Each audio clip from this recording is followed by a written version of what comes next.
Online Lok Sewa तयारीको लागि online Lok Sewa क्लासको YouTube च्यानलमा यहाँहरूलाई हार्दिक स्वागत एवं हार्दिक नमस्कार। हामी यहाँहरूलाई विभिन्न तहका लोकसेवा आयोगका परीक्षाहरू, शिक्षक सेवा आयोग, त्यसैगरी राष्ट्रिय वाणिज्य ब्याङ्क, नेपाल एयरलाइन्स एवं विभिन्न संस्थानहरूका लागि उपयोगी हुने विभिन्न विषयवस्तुहरूका भिडियोहरू यहाँहरू समक्ष प्रस्तुत गर्नेछौँ। आज हामी शाखा अधिकृत द्वितीय पत्रको लागि पहिलो च्याप्टर अर्थात् एकाइ 1 अन्तर्गत राज्य र शासन अन्तर्गत शासनका आधारभूत पक्ष, अवधारणा, सन्दर्भ र विशेषताहरू यहाँहरू समक्ष प्रस्तुत गर्नेछौँ। हामीले आश लिएका छौँ यहाँहरूले आजको यो भिडियोलाई अन्त्यसम्म हेरेर भिडियोमा सुधार्नुपर्ने पक्षहरूको बारेमा कमेन्ट गर्नुहुनेछ भन्ने कुरा पूर्ण विश्वास लिएका छौँ र हाम्रो यस अनलाइन लोकसेवा क्लासलाई सब्सक्राइब गरेर सम्पूर्ण जसले लोकसेवाको बारेमा ज्ञान लिन चाहनुहुन्छ उहाँहरू समक्ष पुर्याउनुहुनेछ भन्ने पनि पूर्ण विश्वास गरेका छौँ। आउनुहोस् सुरु गरौँ अब आजको क्लास शासनका आधारभूत पक्ष, अवधारणा, सन्दर्भ र विशेषताहरूबाट। मानिस सामाजिक प्राणीका रूपमा समाजमा व्यवस्थित रूपले बसोबास गर्न सुरु गरेसँगै शासन सम्बन्धी अवधारणाको पनि विकास भएको हो। यद्यपि समय र सन्दर्भको परिवर्तनसँगै शासन सम्बन्धी अवधारणामा पनि परिवर्तन हुँदै आएको पाइन्छ। सुरुमा सरकारको समानार्थी भन्ने गरिएको शासनलाई अहिले सरकारले निजी र गैर सरकारी क्षेत्र समेतको सहकार्य र साझेदारीमा मुलुकको शासन र समृद्धिका हासिल गर्नको निमित्त सम्पूर्ण कार्य सोका लागि अवलम्बन गर्ने नियम तथा संरचनाहरूको समष्टिको रूपमा लिने गरिएको पाइन्छ। अधिकार प्राप्त अधिकारीले ऊ सम्बद्ध संस्था, समाज वा मुलुकको विकास एवं समृद्धि हासिल गर्न उपलब्ध सामाजिक तथा आर्थिक स्रोतको प्रभावकारी व्यवस्थापनका लागि आवश्यक नीति निर्माण गर्ने र त्यसको कार्यान्वयन गर्ने कार्य नै शासन हो। अर्थात् शासन भनेको समाजका समस्या तथा मामिलाहरूको व्यवस्थापन गर्न र राजनैतिक शक्ति एवं संस्थागत स्रोत साधनको नियमसङ्गत प्रयोग गर्ने कार्य हो। सार्वजनिक उद्देश्य हासिल गर्न नियमहरूको विकास गर्ने, लागू गर्ने र परिपालना गराउने कार्य नै शासन हो। शासन विकासका लागि आर्थिक तथा सामाजिक स्रोतहरूको व्यवस्थापन गर्न सक्ने शक्तिको अभ्यास गर्ने विधि हो। राजनीतिक सत्ता, आर्थिक सामाजिक स्रोतको व्यवस्थापनका लागि अधिकारको अभ्यास गर्ने निश्चित प्रक्रिया र सरकारको नीति तय तथा कार्यान्वयन र आवश्यक अन्य सबै कार्य गर्ने क्षमता शासनका 3वटा मुख्य पक्ष हुन्, जसलाई विश्व बैंकले ए भनेर परिभाषित गरेको पाइन्छ। आदरणीय दर्शकवृन्दहरू, सार्वजनिक सरकारका बृहत विषयहरूको सम्बोधन गर्ने सम्बन्धमा सार्वजनिक तथा निजी पात्रहरूका बीच वार्ता तथा सम्झौता मार्फत एक अर्का बीच स्वीकार्य निर्णयहरूको निर्माण र तिनको कार्यान्वयन गर्नका लागि पारस्परिक सहयोग कायम गर्न प्रयोग गरिने प्रक्रिया, संरचना तथा संयन्त्रहरूको समष्टि नै शासन हो। शासन भन्नाले सबै तहका मामिलाहरूको व्यवस्थापन गर्न आर्थिक, राजनैतिक र प्रशासनिक अधिकारहरूको अभ्यास गर्ने कार्य हो। यसभित्र त्यस्ता संयन्त्र, प्रक्रिया र संस्थाहरू पर्दछन् जसमार्फत नागरिक तथा समूहहरूले उनीहरूका इच्छा अभिव्यक्त गर्न सक्छन्, कानुनी अधिकारहरूको अभ्यास गर्छन्, कर्तव्य र दायित्व निर्वाह गर्छन् र आपसी भिन्नताहरूको मध्यस्थता गर्छन्। उल्लेखित परिभाषाहरूका आधारमा शासनलाई राज्य सञ्चालन तथा सार्वजनिक मामिलाहरूको व्यवस्थापन गर्न गरिने क्रियाकलापहरूको समष्टिको रूपमा बुझ्न सकिन्छ। यहाँ यहाँनिर आएर हामी स्पष्ट हुनुपर्ने कुरा के छ भने शासन भनेकै राज्य सञ्चालन गर्न एवं सार्वजनिक मामिलाहरूको व्यवस्थापन गर्न गरिने क्रियाकलापहरूको समष्टिका रूपमा बुझ्न सकिन्छ। त्यसैले मुलुकको विकास गर्न, सार्वजनिक सेवा प्रवाह गर्न, नागरिक अधिकारको रक्षा गर्न र शान्ति सुव्यवस्था कायम गर्नका लागि स्थानीय र राष्ट्रिय, क्षेत्रीय एवं अन्तर्राष्ट्रिय स्तरका सरकार, निजी क्षेत्र, नागरिक समाजसँगको सहकार्यमा गरिने सबै क्रियाकलापहरू र तिनका लागि प्रयोग गरिने संरचना र संयन्त्रहरू नै समग्रमा शासन हो। यसरी हामीले माथि विभिन्न परिभाषाहरूको आधारमा यसरी शासन भनेको के हो भनेर बुदागत रूपमा यसरी प्रस्तुत गर्न सक्छौँ। राज्य सञ्चालन व्यवस्थाको समग्र विधि, प्रक्रिया र संरचना नै शासन हो। सार्वजनिक मामिलाहरूको व्यवस्थापनमा संलग्न सबै संरचना, पात्र र कार्यहरूको समष्टि हो। नागरिकका इच्छाहरू अभिव्यक्त गर्ने, अधिकारहरूको अभ्यास गर्ने र कर्तव्य तथा दायित्वहरू निर्वाह गराउने माध्यम एवं संयन्त्र नै शासन हो। यसरी हामीले शासनलाई विशेष गरी राज्य सञ्चालनको विधि, प्रक्रिया र संरचना भनेर बुझ्यौँ भने सबैभन्दा उत्तम हुन्छ। राज्य प्रमुख पात्रका रूपमा रही निजी क्षेत्र, गैर सरकारी संस्था र नागरिक समाजसँगको सहकारी र साझेदारी कार्य गर्ने पद्धति नै शासन हो। सुरुमा सरकार र शासनलाई एउटै ढङ्गले बुझे तापनि अहिले बहुस्तरीय शासनको अवधारणालाई शासनको परिभाषाभित्र समेट्न सकिन्छ।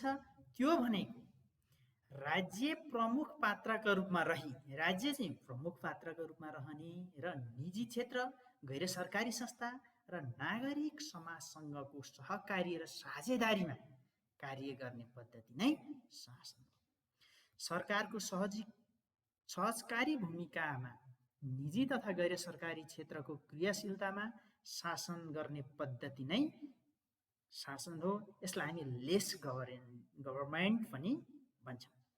कार्यशैलीका रूपमा सहनिर्माण, को कन्स्ट्रक्सन, सह उत्पादन, को प्रोडक्सन, सञ्जालीकरण, नेटवर्किङ र बहुपात्र साझेदारी, मल्टी एक्टर पार्टनरसिप जस्ता विधिहरूको अवलम्बन नै शासन हो। मुलुकको आर्थिक सामाजिक प्रगति, नागरिक अधिकारको रक्षा, शान्ति सुव्यवस्था र सार्वजनिक सेवा प्रवाह सुनिश्चित गर्नमा केन्द्रित रहने संयन्त्रलाई नै हामी शासन भन्छौँ।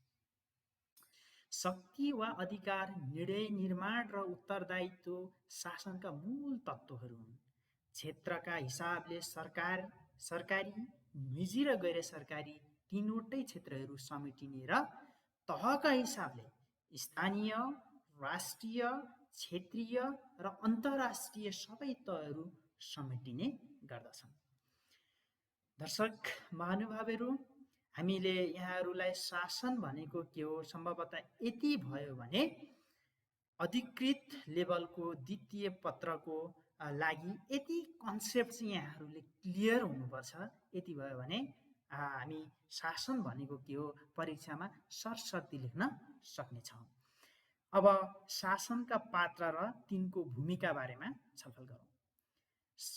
शासनका पात्रहरू भन्नाले हामीले मुख्य गरी तीनवटा पात्रलाई कहिले पनि बिर्सनु हुँदैन। त्यो भनेको सरकार वा सार्वजनिक क्षेत्र, निजी क्षेत्र र नागरिक समाज।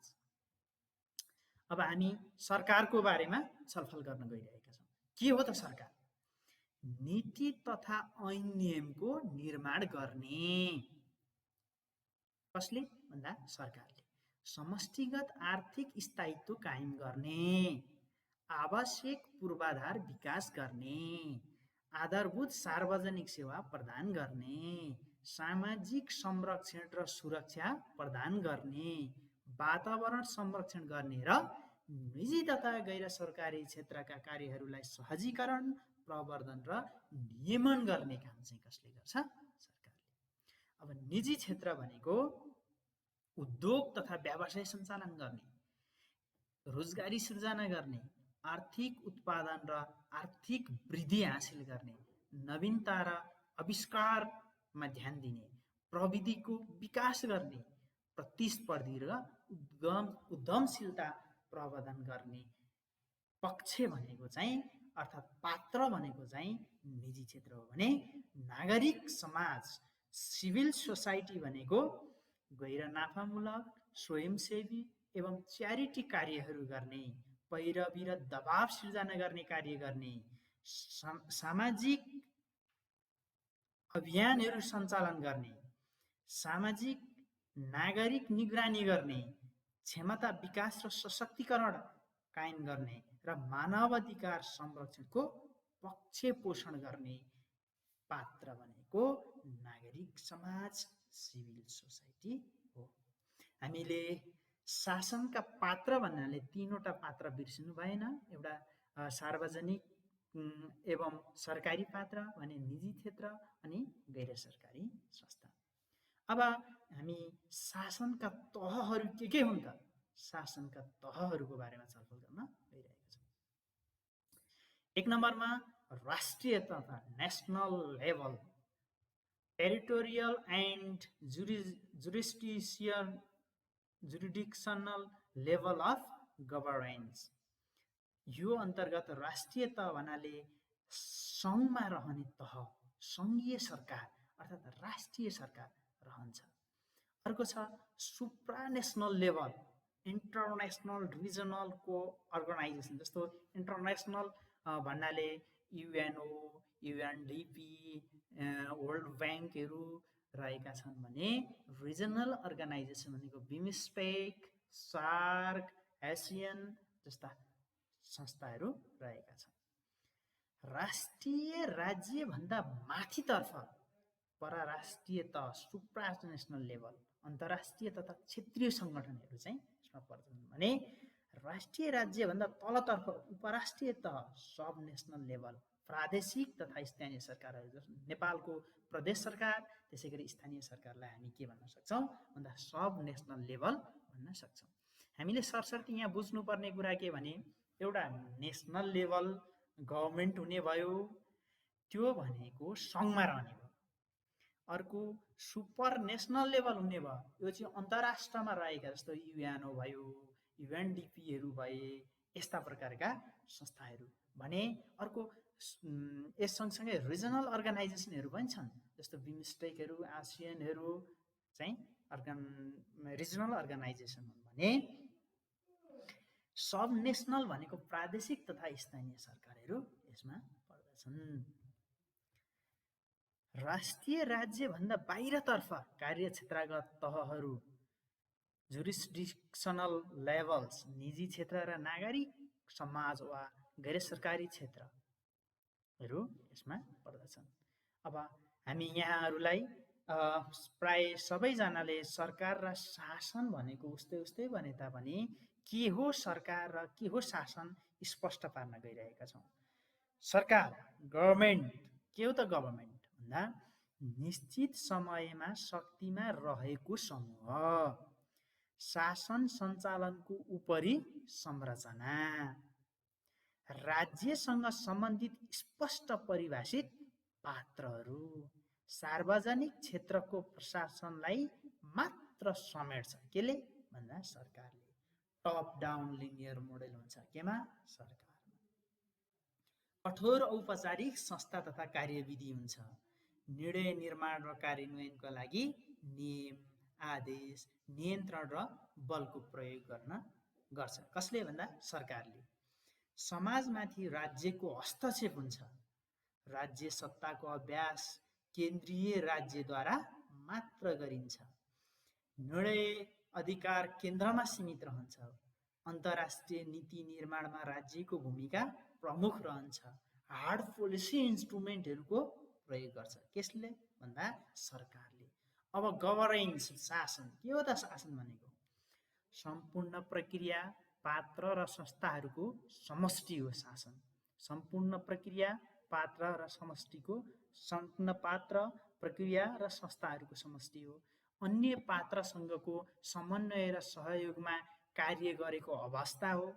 राज्य तथा गैर राज्य धेरै पात्रहरू शासनमा संलग्न हुन्छन्।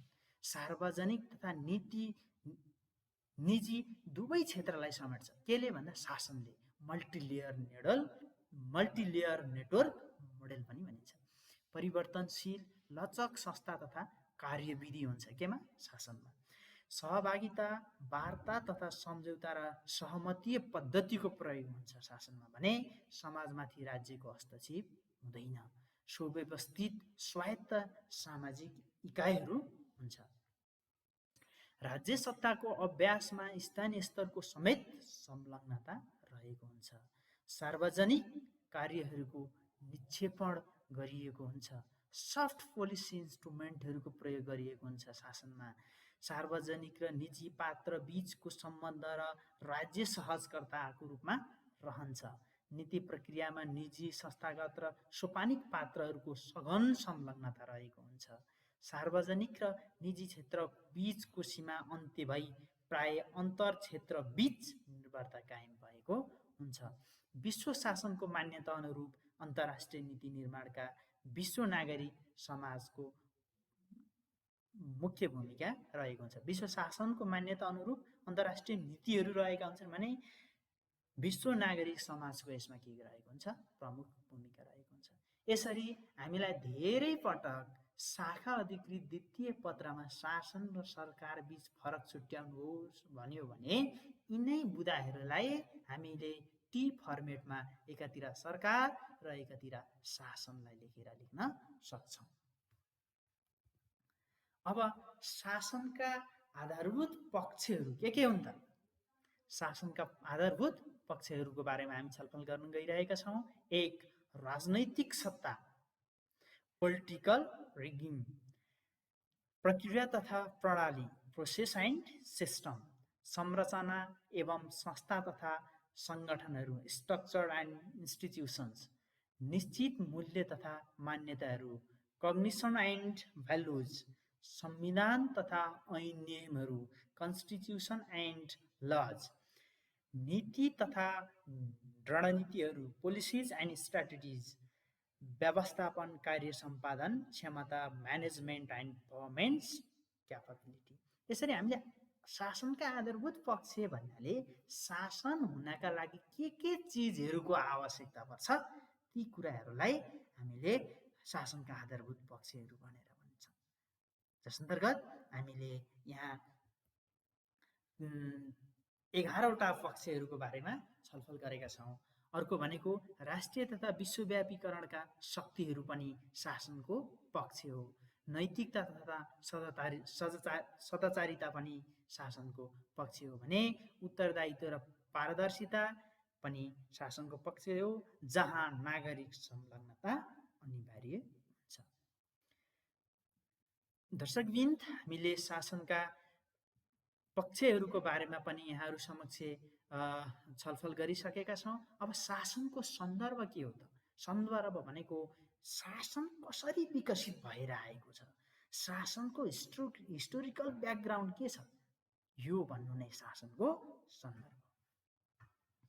करिब 5000 वर्ष पूर्व सुरु भएको रगत र भाइचाराको नाममा आधारित ट्राइब बेस्ड शासनमा शासनका सामाजिक पहिचान र आफन्तपनको विकास गर्नु र सामूहिक रूपमा एकताबद्ध भई मानव जातिको अस्तित्व जोगाइराख्नु जस्ता उद्देश्य रहेका थिए।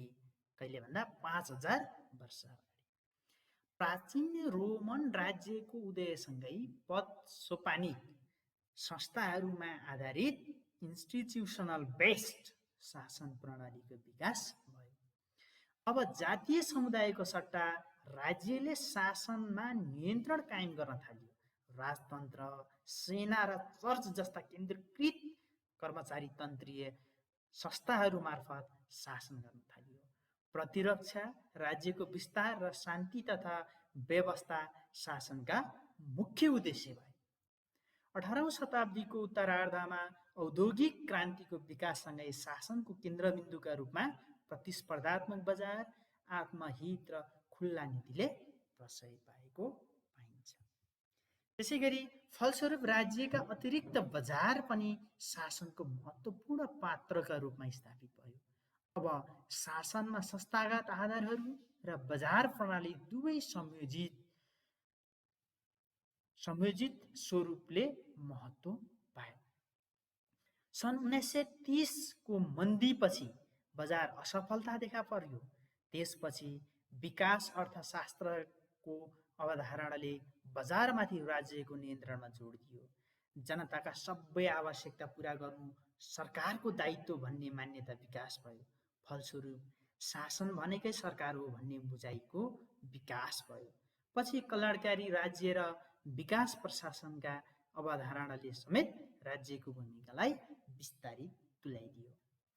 दोस्रो विश्वयुद्धको समाप्ति र उपनिवेशवादको अन्त्यपछि अन्तर्राष्ट्रिय सहयोगको सुरुवात, क्षेत्रीय तथा अन्तर्राष्ट्रिय सङ्गठनहरूको स्थापना, अन्तर्राष्ट्रिय सम्बन्धको विकास र विकेन्द्रीकरणको अभ्यासले गर्दा शासनका परराष्ट्रिय उपराष्ट्रिय तहहरूको विकास भयो। यो कहिले भन्दा शासनमा परराष्ट्रिय र उपराष्ट्रिय तहहरूको विकास भनेको दोस्रो विश्वयुद्धको समाप्तिपछि भयो।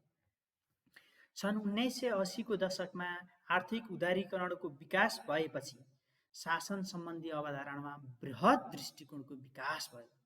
हामीले शासनको बृहत दृष्टिकोण चाहिँ 1980 को दशकपछि मात्र भएको पाउँछौँ। शासनका क्षेत्र, पात्र र विधि सबैमा परिवर्तन हुन पुग्यो।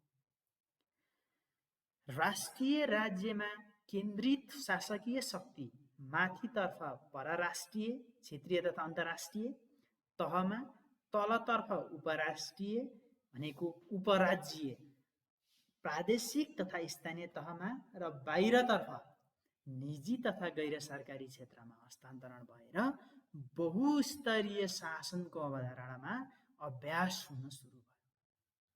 1980 को दशकमै विकास भएको नयाँ सार्वजनिक व्यवस्थापनको अवधारणाले निजी क्षेत्रको व्यवस्थापनका सफलतम अभ्यासहरूलाई सार्वजनिक क्षेत्रमा समेत प्रयोग गरी शासकीय कार्यकुशलता र प्रभावकारिता अभिवृद्धि गर्नमा जोड दियो। 1990 को दशकमा अन्तर्राष्ट्रिय बहुपक्षीय दात्री निकायहरूले विकासशील मुलुकहरूको प्रणालीमा सुधार गरिनुपर्ने कुरामा जोड दिए। लोकतान्त्रिक विश्वव्यापी लोकतन्त्रको विश्वव्यापी विस्तारसँगै नागरिक समाज र आम सञ्चार जगतको तीव्र विकास, सूचना प्रविधिमा भएको क्रान्तिले प्रशासन र व्यवस्थापनका शैली र प्रक्रियामा आमूल परिवर्तन ल्याइदियो। यससँगै शासनमा सरकारको भूमिका सहजकर्ता, प्रवर्तक र नियामकमा सीमित रही निजी क्षेत्र, नागरिक समाज र गैर सरकारी संस्थाहरूको सहकार्य र साझेदारीमा सरकारले कार्य गर्ने पद्धतिको विकास सुरु भयो। पछिल्लो समयमा विकास भएका सुशासन, स्वास्थ्य शासन, जवाफदेही शासन र नयाँ सार्वजनिक सेवा जस्ता अवधारणाहरूले शासन प्रणालीलाई पूर्वानुमानयोग्य, पारदर्शी, उत्तरदायी, पूर्व क्रियाशील, नैतिकवान एवं सदाचारितामूलक, नागरिक केन्द्रित हुनुपर्ने कुरामा जोड दिए। अर्कोतर्फ व्यावसायिक शासन र सहकारितामा आधारित शासनको अवधारणाले शासनमा साझेदारी, नतिजा तथा मुनाफा उन्मुखता, प्रतिस्पर्धात्मक क्षमता र व्यावसायिकता जस्ता कुराको पक्ष पोषण गरेका छन्। त्यसैगरी अनौपचारिक शासन, नागरिक समाजको शासन र बहुस्तरीय शासनको अवधारणाले शासनमा बहुपात्र, बहुक्षेत्र र बहुतह बीच अनौपचारिक एवं गैर संस्थागत नियम र प्रक्रिया मार्फत सहकार्य गरेर अगाडि बढ्नुपर्ने कुरालाई महत्त्व दिएका छन्। खास गरी सन् 1990 को दशकबाट बढी बहसमा आएको नेटवर्क गभर्नेन्स वा होल अफ द गभर्नेन्सको अवधारणाले शासनलाई कानुनी भन्दा बढी अनौपचारिक, सामाजिक नियम तथा मूल्य मान्यतामा आधारित स्वायत्त र सुव्यवस्थित समूहहरू र सङ्गठनहरू बीचको पारस्परिक सम्बन्ध, समन्वय र अन्तर्निर्भरता कार्य गर्ने पद्धतिका रूपमा लिएको पाइन्छ। अब शासनको आधुनिक अवधारणाका विकासका सन्दर्भहरू के हुन् त? यो लोकसेवा आयोगले धेरैचोटि सोधेको प्रश्न पनि हो। यसलाई हामीले तल बुदागत रूपमा यसरी प्रस्तुत गरेका छौँ। दर्शकबिन तपाईँहरूले आफ्नो स्क्रिनमा पनि देख्न सक्नुहुनेछ। राज्यको सर्वव्यापी भूमिकाको असफलता र आलोचना भयो, आर्थिक उदारीकरण र निजीकरणको अवधारणाको विकास भयो, विश्वव्यापीकरणको मान्यताको विकास भयो, निजी तथा गैर सरकारी क्षेत्रको उदय भयो, सामाजिक सीमित सरकारको मान्यता, विकास र सरकारको भूमिकामा परिवर्तन भयो। त्यसैगरी प्रजातान्त्रिकरणको लहर चल्यो, बहुस्तरीय शासनको अवधारणाको विकास भयो, परराज्यीय संरचना भन्दा अन्तर्राष्ट्रिय तथा क्षेत्रीय सङ्गठनहरूको विस्तार भयो, विकेन्द्रीकरण र स्थानीय स्वायत्त शासनको मान्यतामा जोड आयो भने प्रभावकारी नेटवर्कहरूको विकास र विस्तार हुन थाल्यो, अनौपचारिक शासनको अवधारणाको विकास भयो। अब शासनका नवीनतम अवधारणा चाहिँ के हुन् त भन्दा नयाँ सार्वजनिक व्यवस्थापन, न्यू पब्लिक म्यानेजमेन्ट, निजी क्षेत्रका सफलतम व्यवस्थापकीय अभ्यासहरूको सार्वजनिक क्षेत्रमा प्रयोग, सार्वजनिक व्यवस्थापनमा कुशलता, मितव्ययिता र प्रभावकारिता कायम गर्ने, मुद्राको मूल्यलाई ख्याल गर्ने, सार्वजनिक सेवा बापतको शुल्क लिने अर्थात् सेवा बापतको शुल्क लिने, नागरिकलाई ग्राहकको रूपमा व्यवहार गर्ने, यी कुरा चाहिँ हाम्रो न्यू पब्लिक म्यानेजमेन्टबाट गभर्नेन्सतर्फ आयो। अर्को रहेको छ सुशासन, गुड गभर्नेन्स। खुल्ला र पूर्वानुमान योग्य सरकार रह्यो भने शासनमा सहभागिता, पारदर्शिता र उत्तरदायित्व एवं पूर्वानुमान योग्यता विधिको शासनको विकास भयो। नयाँ सार्वजनिक सेवा अर्को रहेको छ नवीनतम अवधारणा अन्तर्गत नयाँ सार्वजनिक सेवा, न्यू पब्लिक सर्भिस। मुनाफा वा प्रतिफललाई भन्दा सेवालाई ध्यान दिनुपर्ने कुरालाई जोड दियो। कसले भन्दा? नयाँ सार्वजनिक सेवाले। मानिसहरूलाई ग्राहकका रूपमा नभई नागरिकका रूपमा व्यवहार गर्नुपर्ने कुरामा जोड दियो। राज्यले आफ्नो कल्याणकारी दायित्वबाट पन्छन्न हुने कुरामा जोड दियो।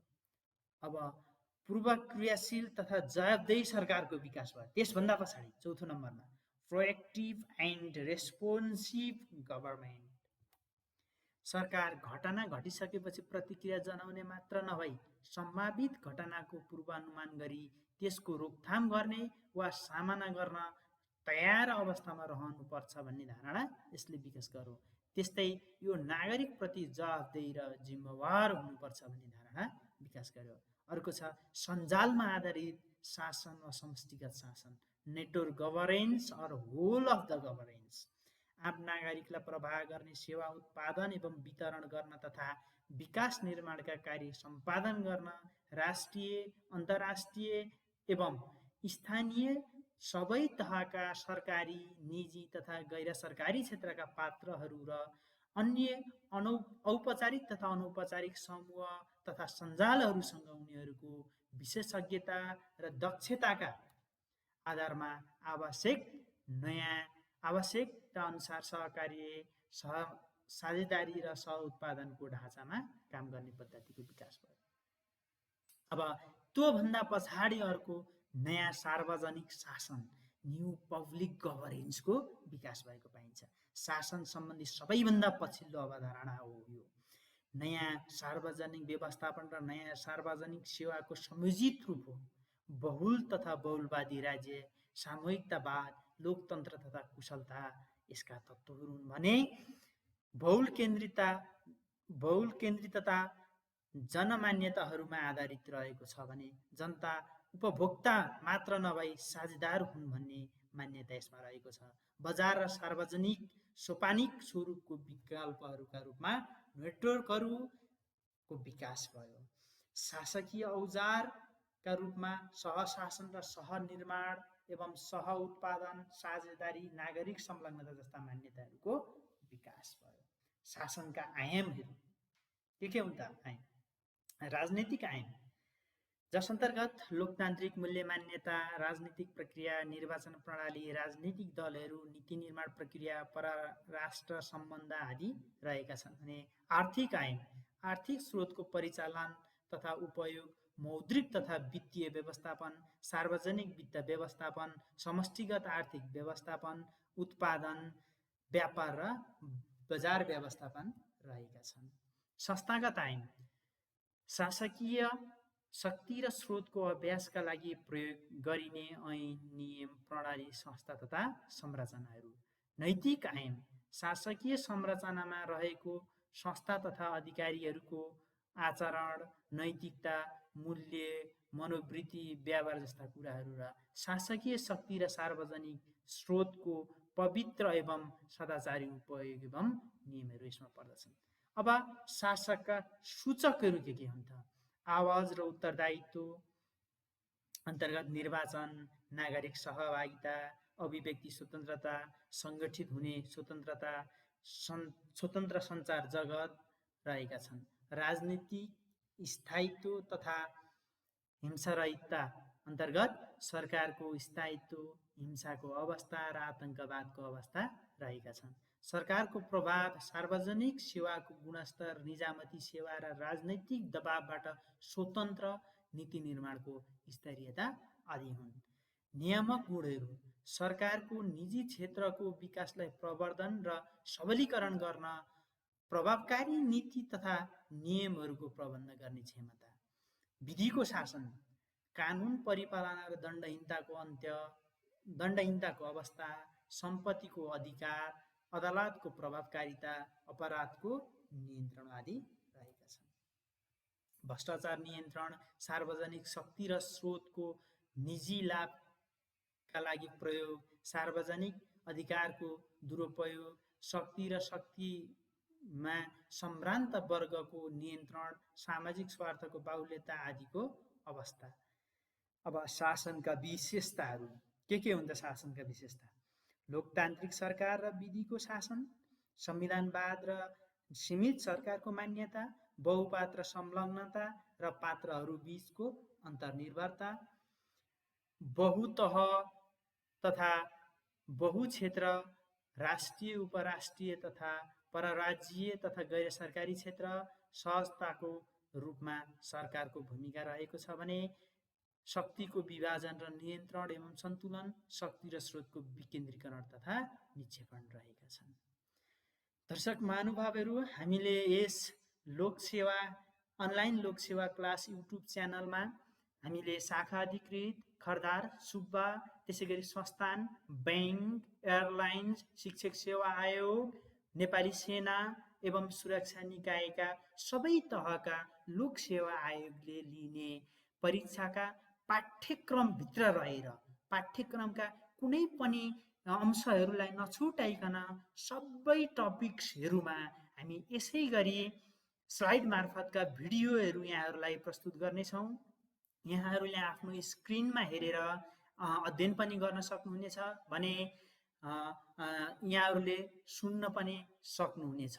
विशेष गरिकन सबैजना लोकसेवाका क्लासको निमित्त इन्स्टिच्युट धाउनको निमित्त असमर्थ हुने अवस्था रहेको हुन्छ भने कतिपय साथीहरू धेरै टाढा पनि रहनुहुन्छ, कसरी लोकसेवाको तयारी गर्ने भन्ने अन्योलमा हुनुहुन्छ भने पनि उहाँहरूलाई हामीले युट्युब मार्फत भर्चुअल क्लासको रूपमा हामीले यो अनलाइन लोकसेवा क्लासको रूपमा यहाँहरू समक्ष भेट्न आएका छौँ। हामीले यी हाम्रा सामग्रीहरू नेपालका चर्चित एवं प्रतिष्ठित संस्थाहरूका प्रशिक्षकहरू एवं बजारमा आएका सबै प्रकारका पाठ्य पुस्तकहरूको सारांशको रूपमा अत्यन्त धेरै अध्ययन गरेर यो डकुमेन्ट बनाएका छौँ। कृपया तपाईँले हाम्रो यस युट्युब च्यानललाई सब्सक्राइब गर्न नबिर्सिनुहोला अनि सब्सक्राइब गरे पश्चात तत्कालै आएको बेल आइकन अर्थात् घन्टीलाई पनि दबाउन नबिर्सिनुहोला। यानि कि यहाँले तुरुन्तै अर्को भिडियो अपलोड हुने बित्तिकै यहाँलाई नोटिफिकेसन जाओस् र यहाँले छिटोभन्दा छिटो हाम्रा भिडियोहरू हेरेर ज्ञान लिनुहुनेछ भन्ने पूर्ण विश्वास पनि लिएका छौँ र यस भिडियोलाई सक्दो सेयर गरौँ सबैले, ज्ञान सबैले बाँडौँ। जति ज्ञानलाई बाँडिन्छ त्यति नै आफूलाई पनि फाइदा हुन्छ ज्ञान बाँड्यो भने। र यहाँहरूको सल्लाह सुझावको निमित्त हामी सदैव प्रतीक्षारत छौँ। यहाँहरूले कमेन्टमा गएर के सुधार गर्नुपर्छ त्यो सुधारको पक्ष पनि लेख्नुहोला। लाइक, कमेन्ट र सेयर एवं सब्सक्राइब गर्न नबिर्सिनुहोला। आजलाई हामीले शाखा अधिकृत द्वितीय पत्रको राज्य र शासन अन्तर्गत 30 अङ्कको प्रश्न सोध्ने गर्छ भने यसको पहिलो टपिक शासनका आधारभूत पक्ष, अवधारणा, सन्दर्भ र विशेषताहरूमा पुरै पाठ्यक्रमको केन्द्रबिन्दुमा रहेर यहाँहरू समक्ष हाम्रा आवश्यक सम्पूर्ण ज्ञानहरू यहाँहरू समक्ष प्रस्तुत गर्यौँ। भिडियो हेर्नुभएकोमा यहाँहरूलाई धेरै धेरै धन्यवाद भन्दै हाम्रो यस च्यानललाई सब्सक्राइब गर्न नबिर्सिनुहोला भन्दै आजलाई बिदा हुन्छौँ। हस्, धन्यवाद, नमस्कार।